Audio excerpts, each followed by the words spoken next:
A very good morning to all of you, and now you are watching my channel for everyday English grammar and composition. So today we are going to start our comprehension third of class 6th, that is the further bank. ये रहेगा हमारा page number 165 पे और इसके अंदर 3 ही comprehension है और हम थर्ड वाला ही करेंगे इसका। ठीक है, तो देखते हैं इसके अंदर क्या दिया हुआ है। ये है द फर्दर बैंक, लेकिन इसका मीनिंग क्या होता है? आगे वाला बैंक। अब ये फर्दर आप कैसे यूज़ करोगे, इसका बिल्कुल डीपली मीनिंग क्या होता है? डेड लाइन से आगे वाला। मतलब कि अगर आप किसी को काम देते हो, अगर वो ऐसे कह दे कि ये काम ना मंडे तक हो जाएगा, ठीक है, ये मंडे तक हो जाएगा, तो वो आपकी डेडलाइन होगी कि हाँ भाई मंडे को ये मुझे पूरा ही मिलेगा। लेकिन अगर वो बाय चांस नहीं कर पाया काम, डेडलाइन पूरी हो चुकी है, वो काम नहीं हुआ, तो वो आगे का टाइम मांगेगा। तो वो क्या होता है? Further I will complete this work, मतलब कि आगे मैं ये काम पूरा कर दूंगा। मतलब कि डेडलाइन से आगे वाला जो टाइम होता है ना, वो अपन किसी से बात भी करते हैं तो भी उनको कहते हैं कि further I will tell you, कि मैं आगे आपको बता दूंगा, इतना तो करो एक बार ही। तो वो डेडलाइन से आगे वाला होता है काम या टाइम या कोई भी चीज़। जैसे आप इस पिक्चर में दिखाई दे रहे होगे कि एक मम्मी है, एक उसका बेटा है, ठीक है, और ये नदी के किनारे खड़े हैं। यहाँ पर इनको बोट भी दिखाई दे रही है। तो लेकिन जो से दूसरा किनारा है ना, ये इस किनारे पे खड़े हैं, तो वो आगे आगे की बात कर रहे हैं कि उस किनारे के पार क्या होएगा और वो बच्चा क्या क्या बनना चाहता है और कैसे इस नज़ारे को प्रस्तुत करता है आपके सामने। ठीक है, इसीलिए इसका क्या नाम रखा गया? The further bank. मतलब कि जहाँ खड़े हैं उससे आगे के बारे में, वो वाला फर्दर है ये। ठीक है, और इसके क्वेश्चन आंसर भी दिए गए हैं, वो भी हम करेंगे। तो चलिए इसकी करते हैं हम थोड़ी सी हिंदी की, इसके अंदर दिया हुआ गया है। लेकिन अगर आप न्यू है मेरे चैनल पे तो इसको सब्सक्राइब करके ज़रूर जाना, आपके लिए बहुत ज़्यादा हेल्पफुल रहेगा ये। और देखिए इसके अंदर क्या है, आगे का बैंक।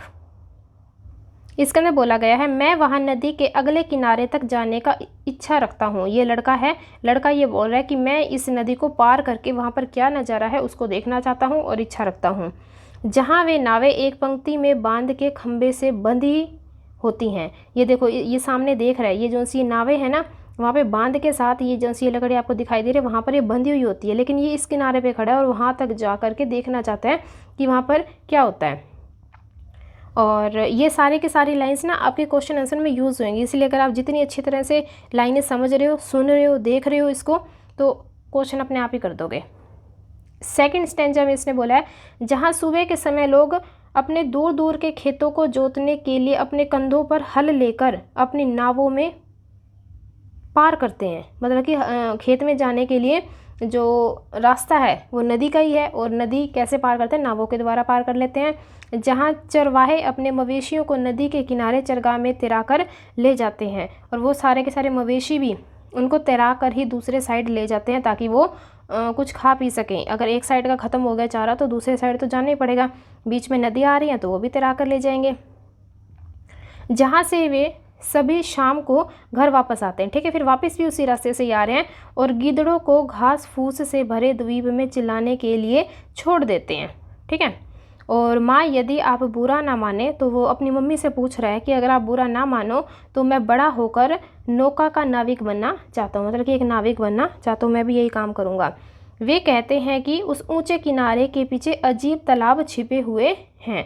ये सामने देख रहा है और किनारे किनारे के पीछे ये कहता है कि बहुत बड़े तालाब छिपे हुए हैं। ये क्वेश्चन भी आएगा आपका। फिर कहते हैं कि जहाँ बारिश ख़त्म होने पर, जब बारिश ख़त्म हो जाती है तो जंगली बत्तखों के झुंड आते हैं। तो पानी इकट्ठा हो जाता है और फिर वहाँ पर बत्तख आ जाते हैं। कौन से बत्तख आते हैं? जंगल से आ जाते हैं। और किनारा के चारों ओर घने सरकंडे उगते हैं जहाँ जल पक्षी अपने अंडे देते हैं। ठीक है, और वो बारिश आने के कारण वहाँ पर थोड़ी बहुत घास फूस भी उग जाती है और फिर वहाँ पर जल पक्षी सारे इकट्ठे हो जाते हैं, जल में भी चले जाते हैं। वे जल से बाहर निकल के उस घास फूस में भी इकट्ठे हो जाते हैं अंडे देने के लिए, क्योंकि पानी में कैसे दें वो। और जहाँ स्नाइपर अपनी नाचती हुई पूंछों के साथ साफ नरम मिट्टी पर अपने छोटे पैरों के निशान अंकित कर देते हैं, क्योंकि जो सी वहाँ की मिट्टी होती है, जैसे आप बीच पे लगा लो, गोवा बीच पे, तो मिट्टी बहुत ज़्यादा कच्ची होती है। कुछ भी उसके ऊपर हार्ट वगैरह बनाते हैं या कोई भी डिज़ाइन बनाते हैं, वो पानी की लहर आती है और सारा का सारा अपने साथ बहा करके ले जाती है। तो वो इतना निशान उसके अंकित होते हैं वहाँ पर नरम मिट्टी के ऊपर।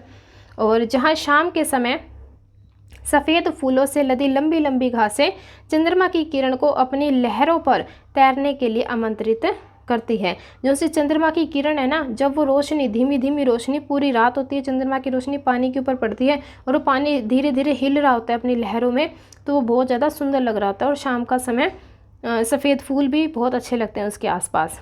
फिर कहते हैं कि माँ यदि आप बुरा न मानो तो मैं बड़ा होकर नाविक बनना चाहता हूँ। मतलब कि वो अपना प्रोफेशन इसी के अंदर देखना चाहता है।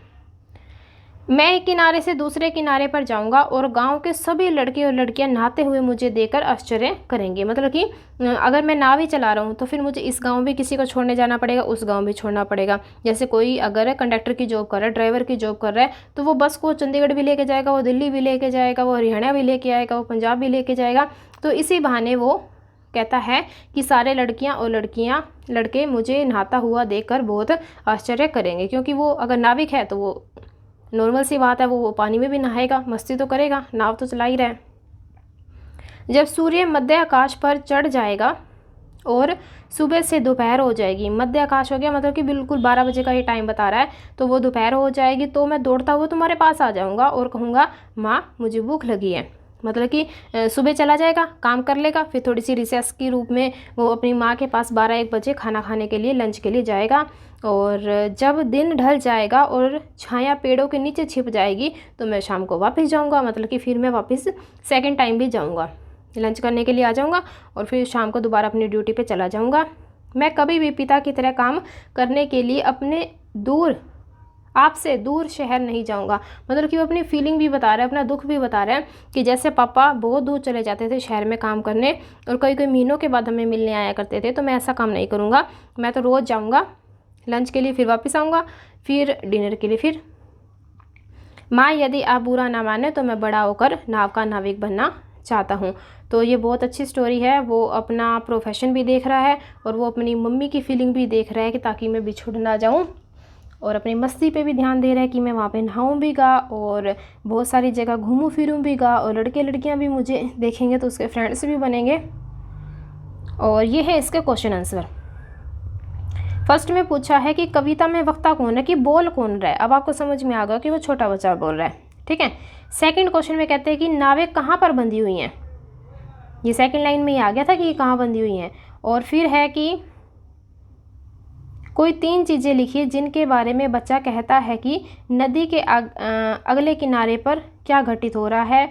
और फोर्थ में हो जाएगा बच्चा बड़ा होकर नाविक ही क्यों बनना चाहता है। ये भी अपन ने लास्ट लाइन में पता कर लिया कि वो अपने पापा की तरह दूर नहीं जाना चाहता। और फिफ्थ में होएगा बच्चा उस ऊंचे किनारे के पीछे छिपे अजीब तालाबों से क्यों आकर्षित होता है। और स्नाइप नदी तट पर क्या कर रहे हैं, उनके छोटे छोटे निशान छोड़ रहे हैं। और शाम को नदी तट पर क्या होता है। और लड़के लड़कियां बच्चों को देखकर आश्चर्य क्यों करेंगे। तो ये मैंने सारे आपको करवाए हैं।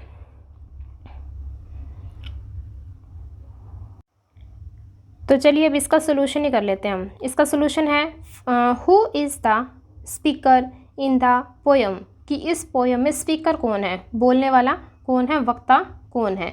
तो इसका आंसर रहेगा ये वाला, the speaker in the poem is a child who longs to go to the far bank of a river. तो आप यहाँ पर ए चाइल्ड भी कर सकते हो कि स्पीकर कौन है, एक बच्चा है। या फिर ये पूरी की पूरी लाइन भी लिख सकते हो कि एक बच्चा है जो नदी के दूसरे किनारे पर जाना चाहता है। सेकंड क्वेश्चन है where are the boats tied, कि जो सी नावें हैं वो कहाँ पर बंधी हुई है, कहाँ पर उसको टाई किया हुआ है। इसका रहेगा answer the boats are tie on the other bank of the river, मतलब कि दूसरे किनारे पर टाई किए हुए हैं।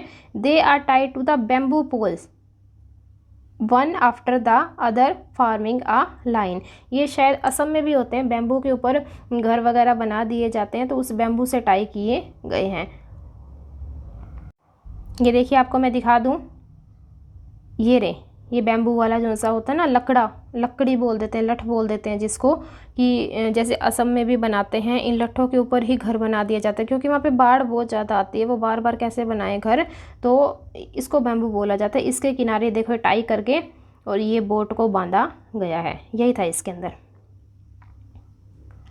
तो चलिए बाकी करेंगे हम नेक्स्ट वीडियो में। तब तक आप इसकी हिंदी देखो, बाकी सर्च करके देखो कितने क्वेश्चन आपसे फाइंड आउट होते हैं। So thank you very much.